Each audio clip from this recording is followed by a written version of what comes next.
Good morning, everyone.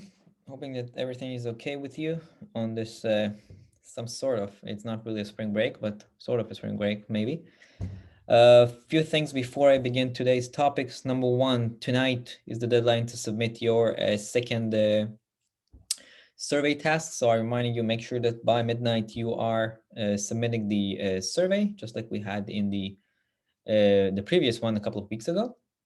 Number two, some of you are probably concerned a little bit about your midterms, or you want to know how your midterm went. So I hope that by the end of the day today, worst case tomorrow, I'll be able to submit you those grades.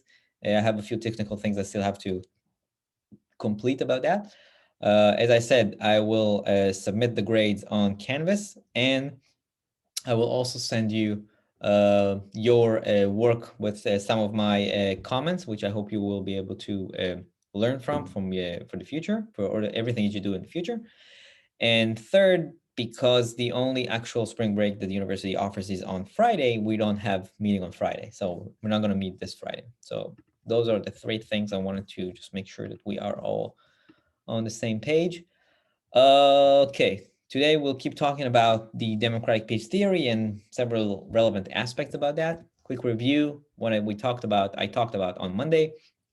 I introduced the democratic peace theory, some of the different variations of that theory, the variants. We talk about the liberal argument, the idea that the way that liberal countries views non-liberal countries, the way that they view other liberal countries, some of the foundations for that from the work by Immanuel Kant, the normative aspect, the fact that there are some norms in democratic countries which are usually portrayed towards other democratic countries whenever those two countries are going into a dispute, and that's why they're less likely to go into conflict. And then we talked about the very strong argument when it comes to structural institutional idea behind using selectorate theory, saying that leaders of democracies, right, their only benefits that they can offer when it comes to a military dispute with another country is winning the conflict. So leaders of those kinds of democracies have to win the wars in order to survive in office. And when two democracies are facing one another, the leaders of both of those countries, when we think about it from a strategic standpoint, the leaders of both of the democracies understand that logic, and they know that both of them have to win the wars, which means they're, from a rational standpoint, they're less likely to win the war. So the most rational outcome for two democracies facing one another is to find a settlement which does not involve investing a lot of resources, and that's the institutional explanation based on selectorate theory. It provides us a reason or a logic to why democracies are not likely to engage in a military conflict.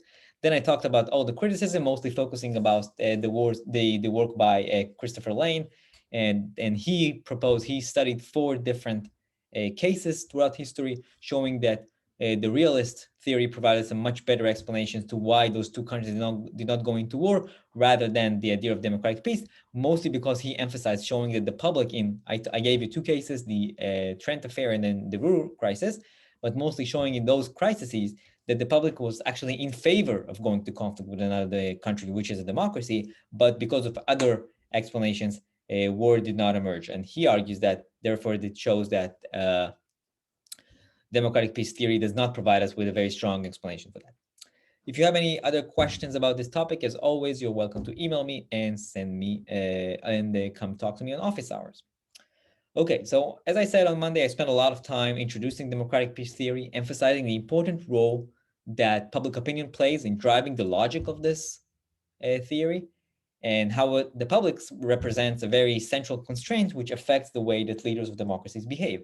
Now, one of the critical questions in this context is that all of this theory revolves around the public, but do public members actually care about the regime of the rival? When I'm facing kind of dispute with another country, does it matter to me as a citizen of the United States, of the United Kingdom, of Israel, or France, or Australia, whatever democratic country we want?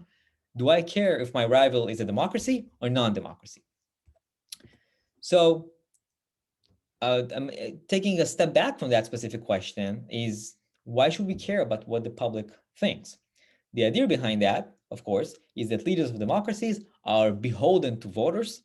They're facing the mechanism, as I said, of accountability. So if they are engaged in actions that the public does not approve of, they may lose their position, right? So if we are indeed showing that the public in democracies opposes war, mostly because of it raises a lot of human and financial cost that also has effect on the way that leaders behave, right? So if public members are averse to fighting another democracy, then the logic of the theory makes sense, right? Leaders will be less likely to engage in those kinds of conflict. The question here that we're essentially asking here again is, do members of the public care about the regime of the rival? So let's talk about it. Let's check it out. First of all, how do we do that? We ask the public. We use mostly experiments and surveys, which are going to be the focus of the from the method standpoint of what we're going to talk about in the next few minutes. And we ask the public whether you care if the regime type of the adversary, in this case, is a democracy or non-democracy. Would that matter for your opinion about the conflict? So the first study that I want to talk about is the work by Geva and Mintz. Geva is a professor here at the political science department. Accidentally, he's also my advisor, but that's beside the point. And Professor Mintz used to work here. Now he's back in Israel.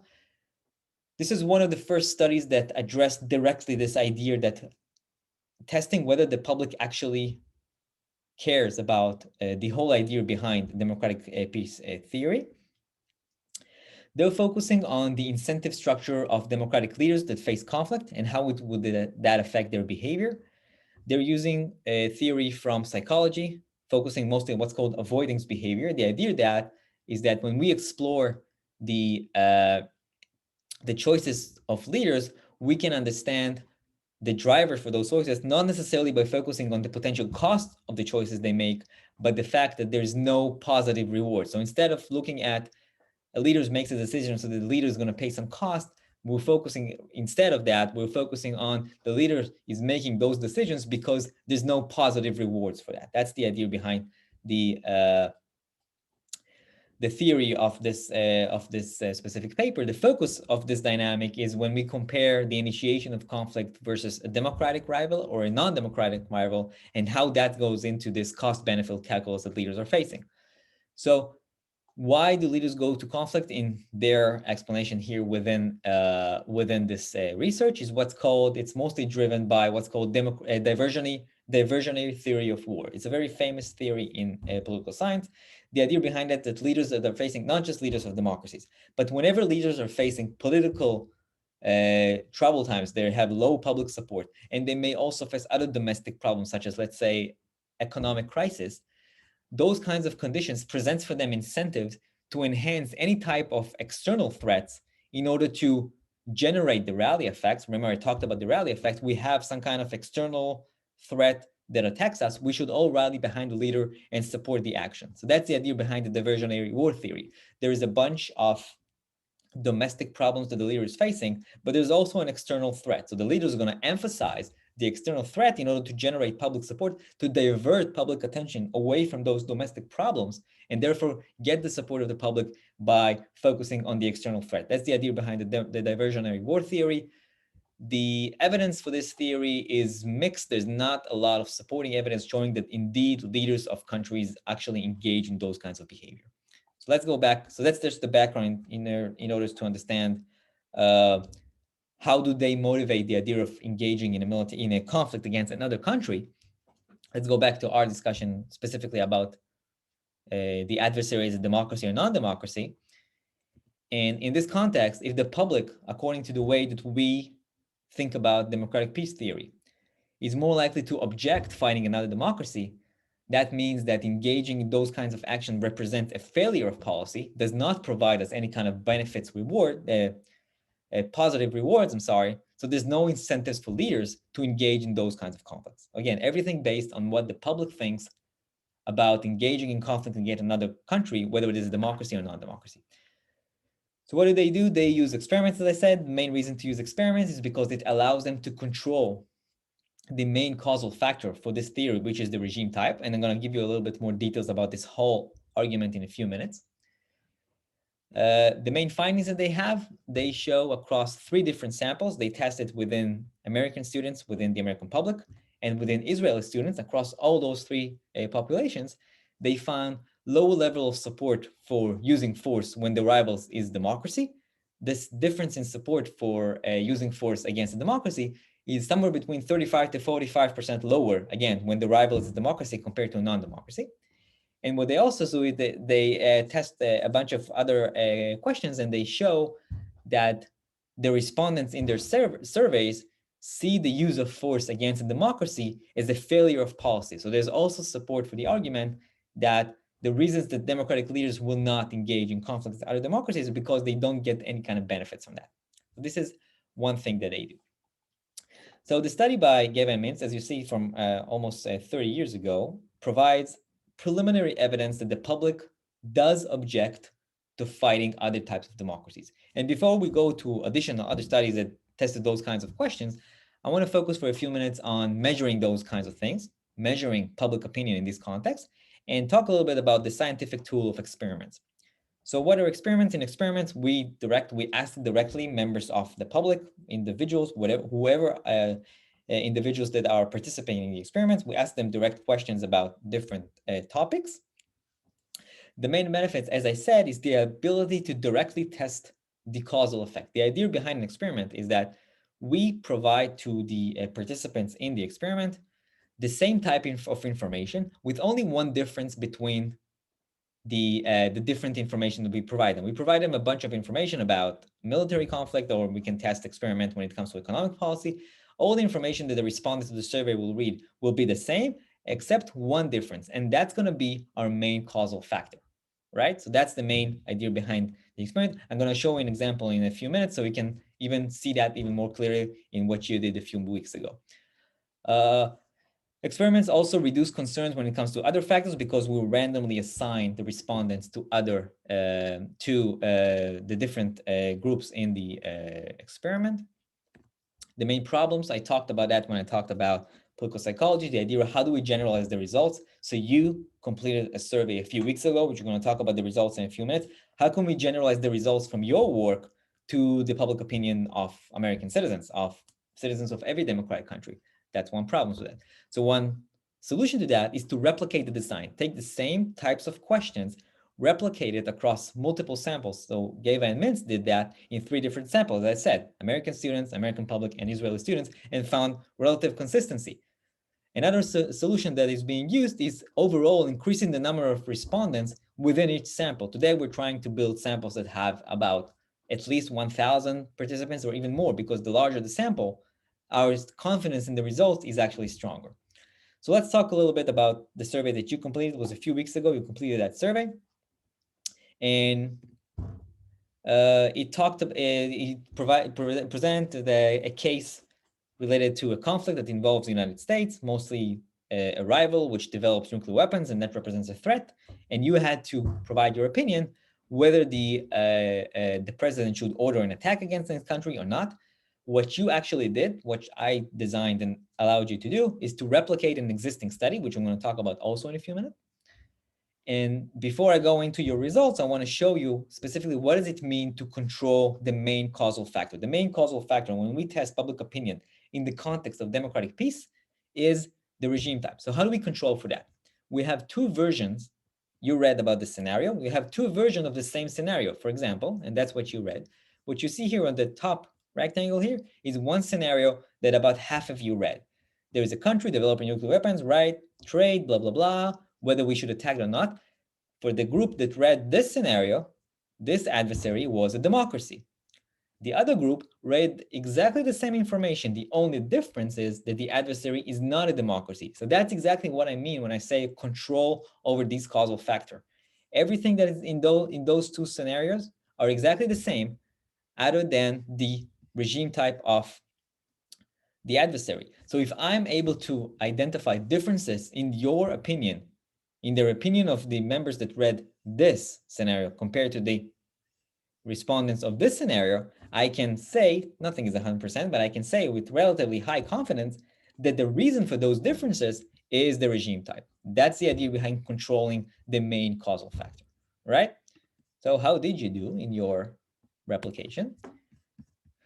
This is the 2 scenarios that you read about. You read about one scenario and I asked you a bunch of questions. Then you read about a different scenario. What we see here overall is that when the adversary, when the rival is a non-democracy, the proportion of support for an attack is substantially higher in both of the scenarios compared to opposing the attack. Now, when we have the regime type the other way around, when the regime type of the adversary is a democracy, then there is a much stronger opposition to that. So overall, what you see here is a replication of other studies, of other results that show that citizens in democracies, all of you are citizens in a democracy in the United States, you are more likely to oppose an attack against a democracy compared to an attack against a non-democracy. Now, I did a lot of stuff here to change, to fit your responses within those two categories. And I can talk about that if you want to come and talk to me and understand exactly how I got to these results. We can get to that in office hours or any kind of other meeting we're going to have. But for the purposes of the discussion that we're having now, what we see here are consistent results from your survey compared to previous work showing that members or citizens or individuals that live within a democracy are more likely to oppose attacking another democracy compared to others. And that provides us with evidence that provides some additional support for the arguments of democratic peace, right? So as I said, the results of your survey are a replication of a study from a few years back, and that's the work by Thompson Weeks. They embedded their experiments in surveys that collected information from respondents, from American respondents as well as British respondents. They talked a little bit more about why should we care about the public opinion. So other than the fact that members of the public vote and select the president or the prime minister in the British case, the citizens of those countries also select their representatives that go into their parliament, whether it is Congress or the British Parliament. Those institutions control the budget, so they can have an effect or limit on some level the ability of the government to go to war. So it matters a lot. So your opinion matters not only because you select the president, but also because you select your congressman, you select your senator, and those representatives have an effect on the likelihood that the United States, for that matter, will go to war. So this is their main factors. As I said, regime type is the main factor. They also account for whether there are trade relations or not, whether there is an alliance status or not. You also had that in your surveys, but I'm not focusing on that for your results. And they also test, something else which you had some of the questions in your survey, but in this work by Thompson Weeks, they also test what is the underlying mechanism that drives the differences in support for attacking democracies or not. One of them can be morality, the idea that I'm, as a citizen of a democracy, when I'm thinking about another country which is a democracy, why do I support overturning a policy that other citizens freely support? What is the idea behind that? In the scenario that you read and in the paper by Thompson Weeks, the other country developed nuclear weapons. So the idea behind that if the other country is a democracy and this other democracy develops nuclear weapons because it's a democracy and people select the representatives, then that means that if the country is developing nuclear capabilities, then the citizens of that democracy support that. So why do I get to support my government launching a military attack and overturning this kind of policy? That's the morality aspect. The other one is threat perception. The threat from another democracy should be lower compared to all those, based on all those mechanisms that I've talked about on Monday, and also democracies are more formidable in this case. So threat perception is the other mechanism. In terms of the results, overall, they find similar to your survey, and that's how your survey was a very nice replications of their results, lower support for attacking democracies. What you have here is similar to what I showed in the figure for your results. Proportion of support when the attack is willingness to strike a not democracy was 34%, willingness to strike a democracy was 20% among British respondents. So 13% was the effect of democracy. Within American respondents, also about 11 to 12% difference. So similar to the respondents that you had, the original experiment showed the same idea. In terms of the mechanisms, they show morality to a very strong effect. Threat in this case is also very important when it comes to democracy, because when they ask if the United States did not attack, and you had that question as well, the belief that the adversary will threaten to use nuclear weapons against another country was about 52% when it was a non-democracy. When it was a democracy, it was a lot lower. So democracies are seen as less likely to use those kinds of weapons against other country, against the United States allies, similarly, 11% less. So the fact that the regime type of that adversary in this story, developing nuclear weapons, but overall the regime type is different, has a substantial effect on the opinion that you have regarding the use of a military power.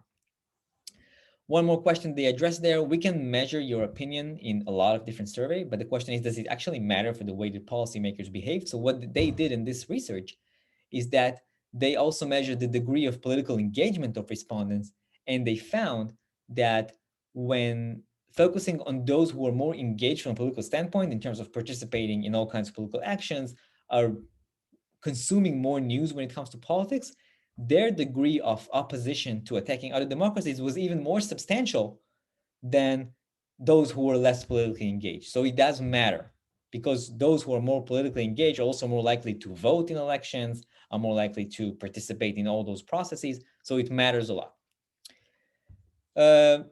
Similar questions to that, using similar methodology and similar theoretical frameworks, have been done in other studies.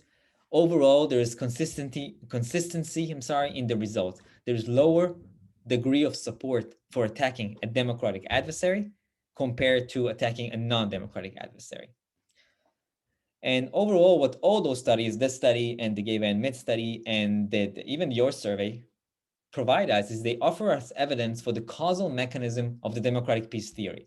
The public in democracies is reluctant for the use of force against other democracies, which makes all the claims, or most of the claims, that the theory provides us, it makes it a lot more credible. Because if we're saying that the whole foundations of democratic peace is that citizens in democracies are not accepting attacking another democracy, and therefore leaders are more constrained, then if we are able to show that citizens in democracies are indeed opposing attacking other democracies, then the theory is much stronger. And that's all the evidence we have for here.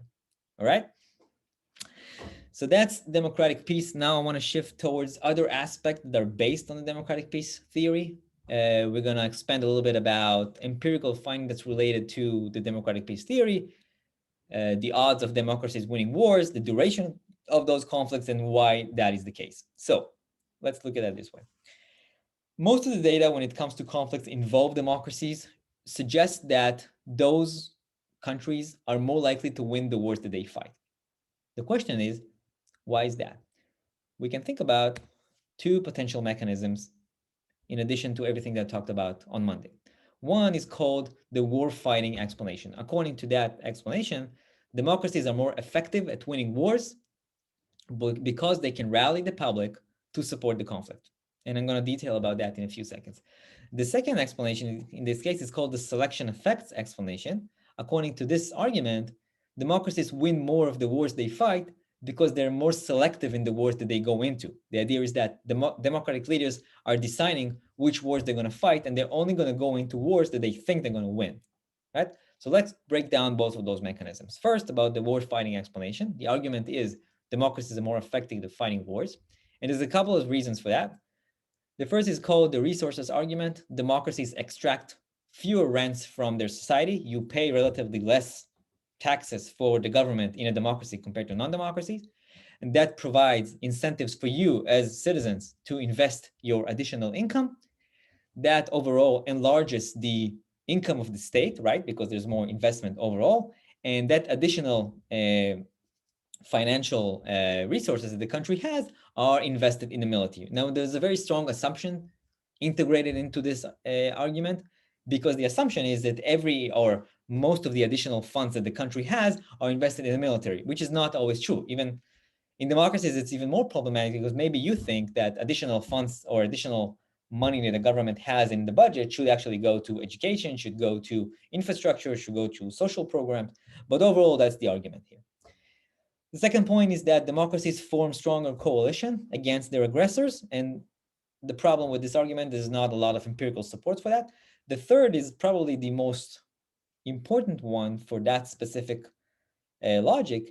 And that's that the actions that armies of democracies are engaged in the battlefield are more efficient because the individuals that are members of those armies tend to display a higher degree of initiation, and they show better leadership. And those elements are grounded in some of the norms and the ideas that are more prevalent in democracies, such as individualism and individual rights. Because we tend to emphasize more the idea of individualism in democracies, we developed better initiation skills and we become better leaders. That's the argument. So that's one logic. Democracies are better and are more effective at fighting wars. That's why they win.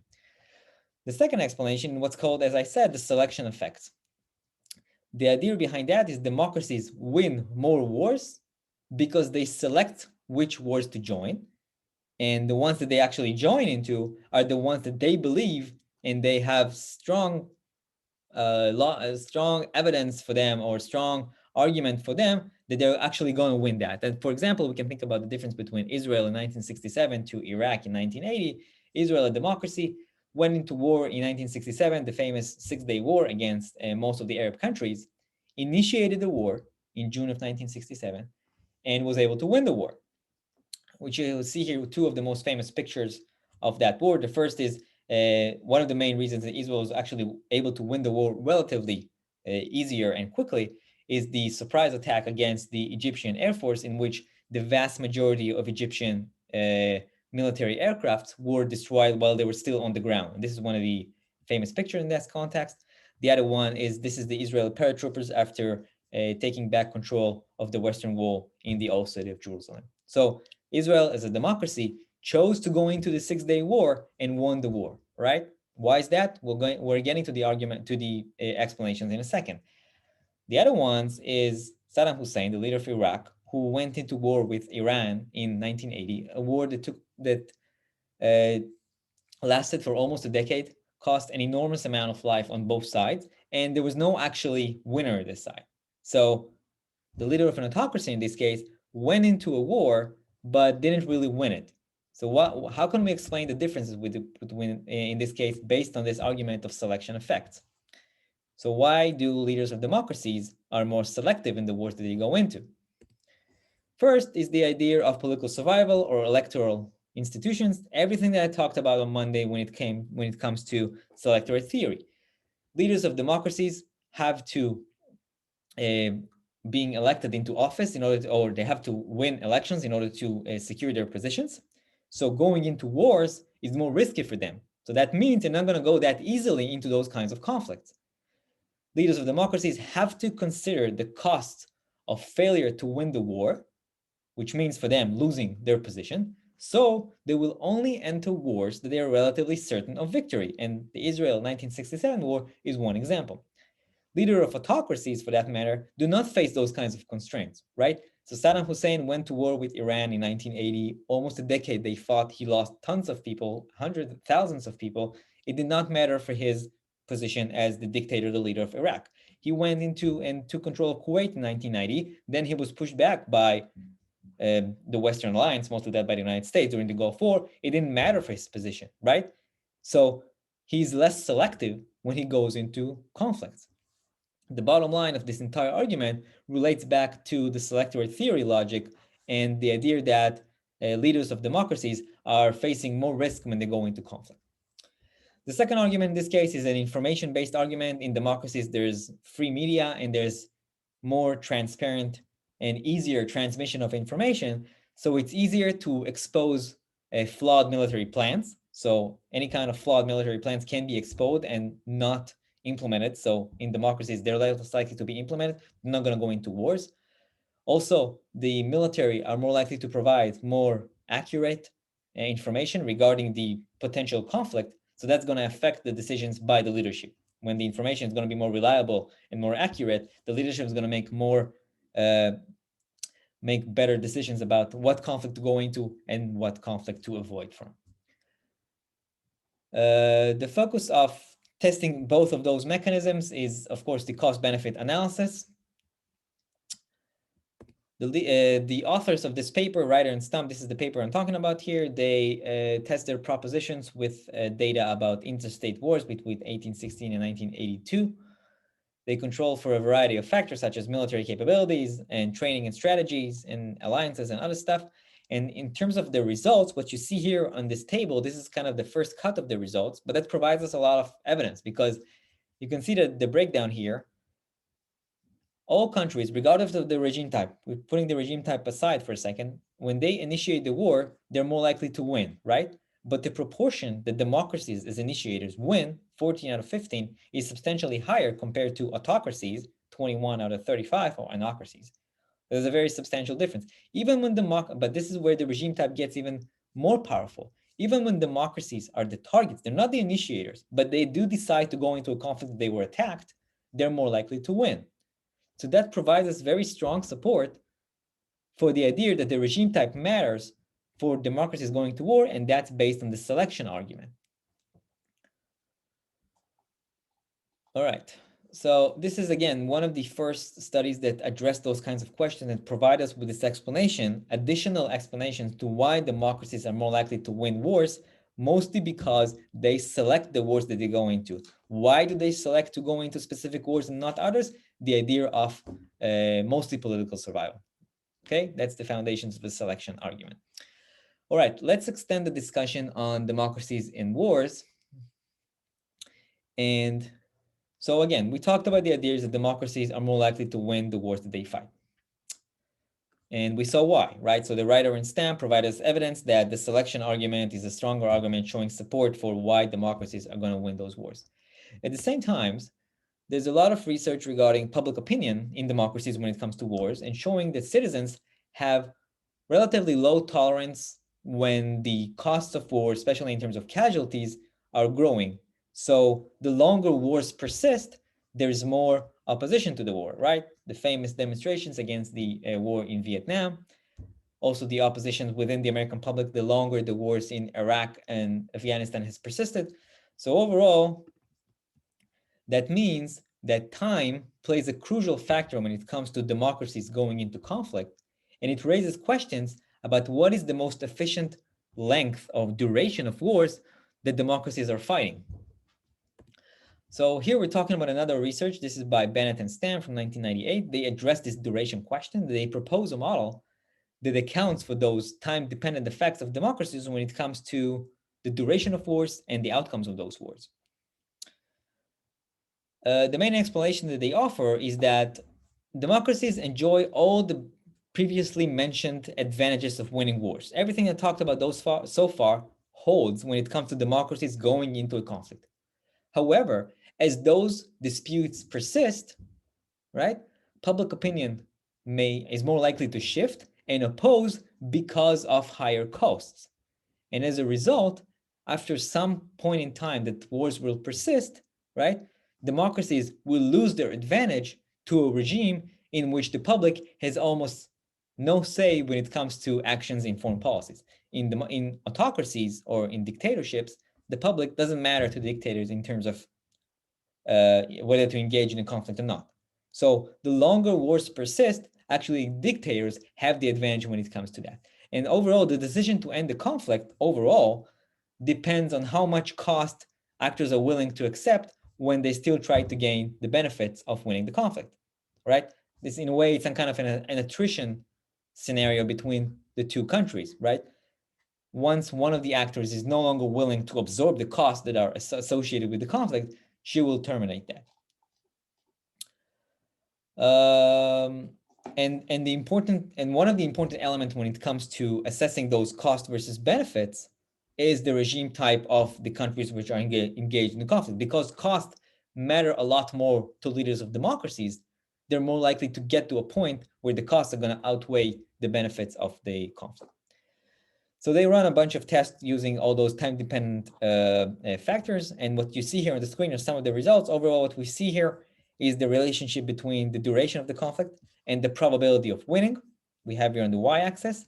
The line with the triangles represent the probability of non-democracies winning the conflict, the longer the conflict persists. And the line with the axis represent the probability of a democracy winning the conflict, the longer it persists.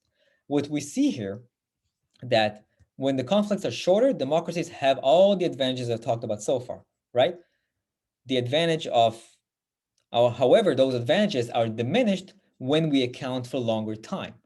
Democracies are more likely to win shorter conflicts. When the conflicts are about anywhere until something like 10 or a little bit more than 10 months, the probability that democracy is going to win are higher, right?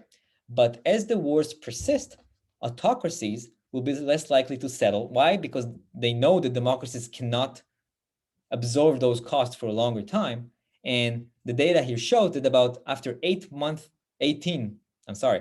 about 18 months of conflict, right? This is the 18-month point, the advantages will actually shift to the autocracies. And if we're looking at about 20-month-long conflict, the probability that an autocracy is going to win is higher than the probability that a democracy is going to win.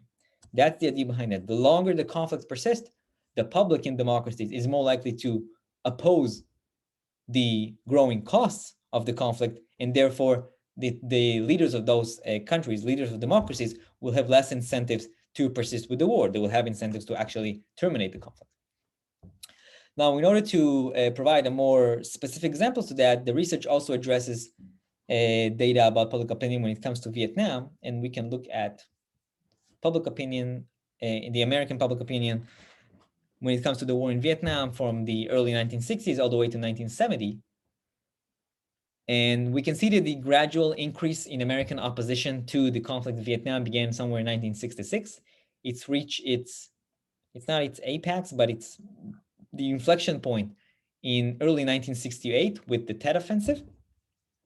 And what we can learn from that point on, the American public was mostly opposing the conflict in Vietnam compared to supporting it. And what we can learn from that by the early 1970s, from a political standpoint, the United States could not win the war in Vietnam. There was too strong of an opposition within the country, public, members of Congress, members of Senate, members of Congress, members of other groups within society that were opposing the war. So from a political standpoint, the United States could not win the war. However, at the same time, it also cannot really lose the war from a military standpoint because the United States has much more resources, which is much stronger from a military standpoint.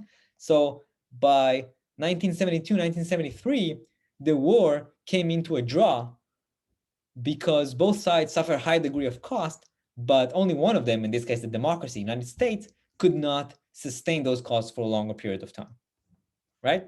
So that's the idea behind how the public, as an important driver of the way democracies behave in war, also has a very important effect on the duration of those kinds of conflicts. Okay, the last thing I want to talk about for today is to expand a little bit more about the question of how democracies are more likely to win the wars. We know that there's incentives for democracies to go into wars that they're more likely to win, and the duration aspect we also talked about. But how is what kind of actions are democratic countries are more likely to engage in when it comes to conflicts that makes them more likely to win those wars? And the focus here in this case is minimizing cost. And cost play a very critical role when it comes to democratic countries. Overall, leaders of democracies want to win the wars they decide to go into, right? However, they must also be aware or consider the cost that they're paying trying to get to those victories, right? Winning a war may not always be the best measure in terms of this cost-benefit analysis of going into the conflict. As an example, we can take the Soviet Union, which is not really a democracy, but the example here holds because the Soviet Union in World War II. The Soviet Union during World War II was on the winning side. It joined the alliance of the Americans and the British and the French in that case, and defeated Nazi Germany. However, the Soviet Union suffered more than 8 million military fatalities and anywhere between 16 to 24 million civilian deaths during the Second World War. So can we actually say that being on the winning side of the war is worth it? That's the important role that costs play. Now we think about all that in the context of a democracy, where if I'm a citizen of a democracy and I disapprove of this conflict, yeah, we won the conflict, but we paid such a high cost, maybe I will not support the leader that won the conflict, but we paid such high cost about that. So for that, we're going to talk about the work by Valentino, Hoth, and Krokl, and they focused on this, assessing this idea of how do democracies are able to reduce the amount of cost that they pay when they're going into conflict. And they propose 4 different mechanisms here, or 4 different ways of actions that are taking. First is the idea of mobilizing superior military forces. Investment in the resources in democracy is much significant, especially during the war, because the public in a democracy accepts the notion of shifting some of the resources of that country to the war effort as part of the rally effect, because we are citizens of democracy. We don't want to pay high cost for a conflict that began, so we want to finish the conflict and win it as soon as possible. So we are accepting the idea of shifting some of the resources of our budget, for that matter. We're going to spend less over the next 3 weeks or the next month on infrastructure and shift some of those money for the war effort. Why? Because we have to win the war. We have to win it as soon as possible. So that's one argument. The second here is what's called the fact that democracies are utilizing casualty reducing war strategies.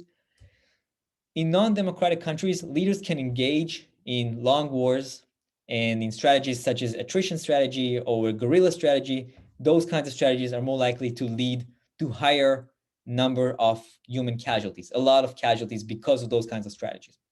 And as we said, leaders of autocracies care less about that. So they can engage in those kind of strategies, when in many cases they're also less expensive from a financial standpoint. Leaders of democracies, on the other hand, are much more sensitive to human cost. So they will have to come up with strategies that are more efficient in terms of ending the wars and paying less cost. One of them, for example, is engaging in kind of a more mobile tactics when it comes to fighting wars, because mobile tactics will relatively reduce the amount of cost that you're going to pay. So that's the second argument. The third is that democracies tend to fight a lot of their wars on distant lands, which allows to isolate or to reduce the amount of civilian casualties.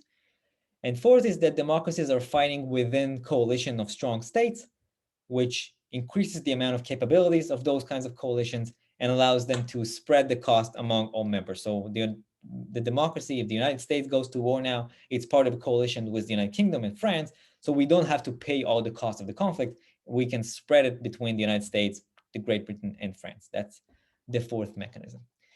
Before we go and talk about the results, I will stop to talk about the attendance word for today. That's going to be the word vaccine. Vaccine is the attendance word for today. Why do you ask? I'm going to get my first shot this Friday. If you want to know how do I get that when I'm still not in the next phase of the population, you can come and talk to me. I can talk to you about that, but not now. So what they do, they use data on war fatalities, military and civilian fatalities during wars, and they estimate how a variety of factors affect or shape those outcomes. And they also account, of course, for the regime types of the countries in order to show how those kinds of factors, how those different strategies are being implemented when it comes to democracies or non-democracies. So some of the results overall, what they find is that the outcome of the conflict, whether you win or lose, and the cost of the conflict in terms of human fatalities are not the same thing. We're not measuring whether we won or lost the conflict based on the cost. Overall, they find that there's a weak correlation in the data between those two concepts.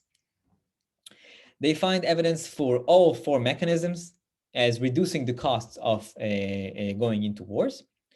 And they find that the regime type matters. Democracies in their data suffer less cost as they engage in those types of actions. What you see on the table here is that how a shift to a democracy engaging those kinds of strategies tends to increase military capabilities when it comes to domestic as well as coalition capabilities.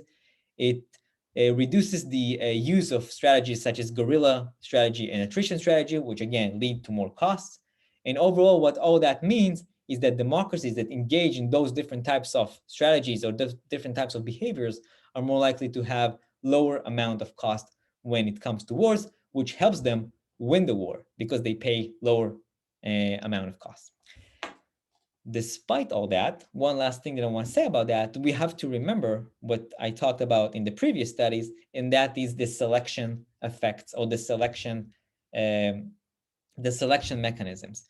All those strategies are true. Democracies have better military capabilities, they go into coalition, all those things are true, and all of them help to reduce the amount of cost of democracies going into wars. But still, the initial decisions of the leaders of those countries are whether to go to wars or not. And democracies are just better, or just making more selective decisions when they decide which kind of conflicts they go into, and then they implement all those types of strategies, and they also pay lower number of costs, which increase the probability they will be able to win.